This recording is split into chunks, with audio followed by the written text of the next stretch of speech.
লাইনও নাই, লাইনও নাই। ঘরের অবস্থাটা দেখুন আপনারা, ঘরের অবস্থাটা দেখুন কি অবস্থা হয়ে আছে। ওই যে দিদা ওখানে রান্না করে, মানে দিদাকে দেখার মতো কেউ নেই। দিদার একজন সন্তান ছিল আমার মতো, একজন ছেলে ছিল, অ্যাক্সিডেন্টে মারা গেছে। লাও ফাঁকা হয়েছ, আমার ফটোটা লাগো। আটা 5 কেজি, হ্যাঁ হয়ে যাবে, হয়ে যাবে। আটা 5 কেজি, তেল 1 লিটার, ইটা করো, নুন 1 কেজি করো টাটার। দেখো একবার মিলাই লাও। আটা 5 কেজি, তেল 1 কেজি, তারপর টাটা নুন 1 কেজি, সোয়াবিন 250 গ্রাম, চিনি 1 কেজি, চাই পাত্তি 100 গ্রাম, তারপর তোমার বাটি সাবান 2টা, সাবান 2 পিস, সাবান গুঁড়ি 500 গ্রাম, ধনিয়া পাউডার, লঙ্কা পাউডার, জিরা পাউডার, ওইলে পাউচ দিবে একটা করে, আলু 2 কেজি, পেঁয়াজ 1 কেজি। ঠিক আছে, ওইলে রেডি করো, আমি আসছি। হ্যাঁ রেডি করো, আমি থলির দিয়ে যাচ্ছি, আমি আসছি এখন। আমাকে একটা বয়স্ক একজন দিদি আছে, দিদার জন্য একটা ভালো শাড়ি দাও। না ভালো কাপড় এটা নিলাম, এটা ভালো লাগবে। একটা একটা করে ঢুকে দাও, হয়ে গেছে না সব? তেল, সোয়াবিন, আমুল, সাবান গুঁড়ি, না সাবান গুঁড়ি লাগে, মশলা 2টো সাবান, 2টো বাটি সাবান, আর এদের কি আছে, নুন, চিনি, চাপাতিটা করে, চাপাতি, পেঁয়াজ, আলু আছে, আলু, আলু, আটা, সাবান গুঁড়িটা একটা প্লাস্টিক দিলে।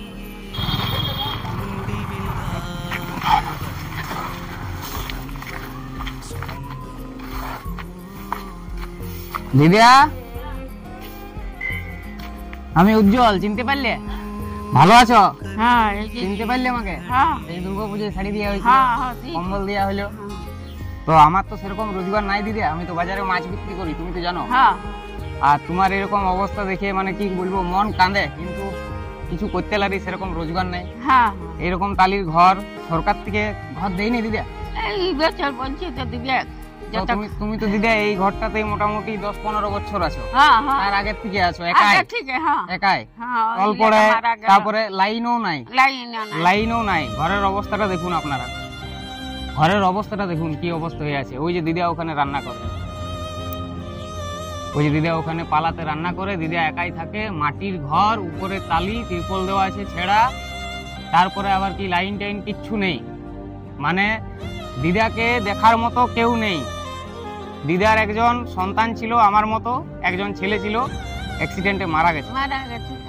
এখন দিদার সরকারি ভাতাটুকু আর সরকারি রেশনটুকুর আশায় থাকে, ওইটুকুতেই চলে। 5 কেজি চাল পায়, 5 কেজি চাল, আটা কিছু দেয় না। আর সরকারি ভাতা পাও 1000 টাকা, 1000 টাকা পাও, ওইটা দিয়েই চলে।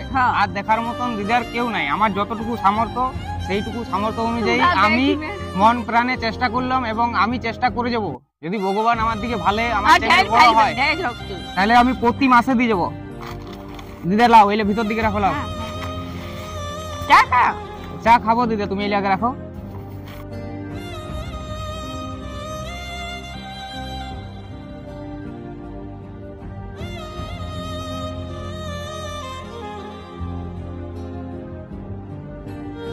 দিদিয়া একটা শাড়ি আনিছি, দেখো পছন্দ হয়েছে কিনা।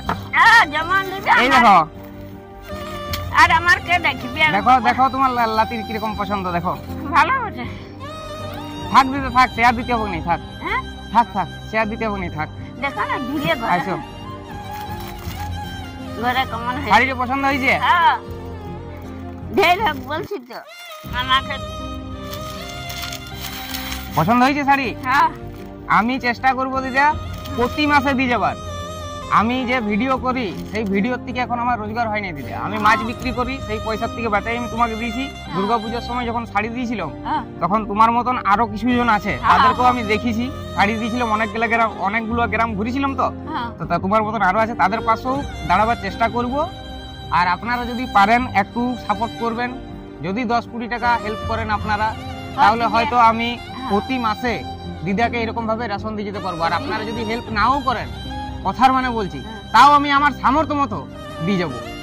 তো আমি স্ক্রিনে নাম্বার দিয়ে দিলাম, Google pay, phone pay number দিয়ে দিলাম স্ক্রিনে। তো আপনারা 10 টাকা 20 টাকা করে হেল্প করবেন যারা পারবেন। আর যারা হেল্প করতে পারবেন না পয়সা দিয়ে, তারা কমসে কম ভিডিওটা শেয়ার করে হেল্প করবেন। এদের পাশে আমরা যদি না দাঁড়াই, তাহলে কারা দাঁড়াবে? আমিও, আমার সংসারে একটাই পুরুষ, আমার বাবাও বয়স হয়ে গেছে, অনেক রোজগার করার মতো কেউ নেই। কাল দিন যদি আমি অ্যাক্সিডেন্টে মারা যাই তাহলে আমার পরিবারটাও তো এরকম হয়ে যাবে। তখন আমার পরিবারকেও কেউ আমার মতো দেখবে, সেই মন কাঁদে আমারও। আমার সাথে এরকম হয়ে গেলে তো আমার পাশেও আমার পরিবারটাও তো পথে চলে আসবে। এইভাবেই তো দিন কাটবে, সরকারি রেশনটুকু আর সরকারি ভাতাটুকুর অপেক্ষায় থাকবে। একবেলা না খেয়েও থাকতে হতে পারে যদি রেশন না জুটে। 5 কেজি চালে 1 মাস চলে। চালটা দিতে ভুলে গেলাম, চালটা আমি বিকালে এনে দেবো আবার। ও মানে দুটো মাসে একাদশী, হ্যাঁ দুটো মাসে একাদশী, আচ্ছা। 5 কেজি চাল। আচ্ছা, তাহলে যে যাদের ঘরে কাজ করে তারাও কোনোদিন খাটিয়ে দেয়। তুমি এই বয়সে কাজ করো? হ্যাঁ করি, ঠাকুরের দেবী করি দু ঘরে। এই বয়সেও কাজ করতে হয় দিদা? কি করবে, ভাগ্য খারাপ। ভগবানকেই আর কি বলবো দিদা। সাধনদার যে ওইরকম ভাবে অ্যাক্সিডেন্ট হয়ে গেল, কেউ বুঝতেই পারলো না যে আজকে ওইরকম হয়ে যাবে। কি করে জানবো, ছেলেটা মনে হবে বলি লেখাপড়া শিখাইলেও। এই যে দিদার ঘরের অবস্থা কি, শুয়ো দিদা কোথায় তাহলে? এই তোকটাটা, একটা ছোট্ট তক্তা আছে, হ্যাঁ সেই তোকটাটা সে আর এই খাটিয়ে তোমার এটি খাইতে দিবি এইরকম অবস্থায় থাকো। বর্ষাকালে জলও তো পড়ে। পরে।